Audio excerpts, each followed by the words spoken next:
चला आज आपण बनवणार आहोत झणझणीत आणि टेस्टी अंडा लबाबदार रेसिपी।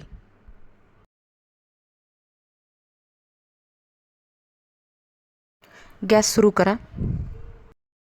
त्यावर कढई ठेवून कढईत 2 चमचे तेल टाका।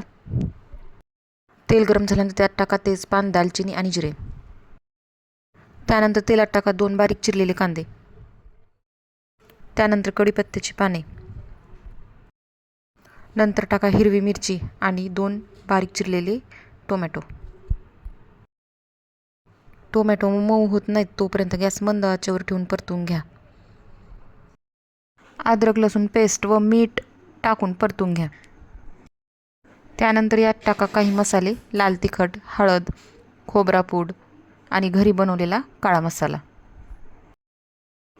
हे सर्व टाकून मसाल्याला तेल सुटेपर्यंत चांगलं परतून घ्या।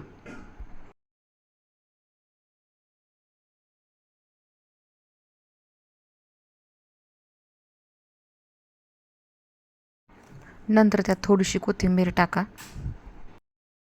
अर्धा ग्लास पाणी टाका, जास्त पाणी टाकू नका नाहीतर खूपच पातळ होऊन जाईल। त्यानंतर चांगले शिजवून घ्या।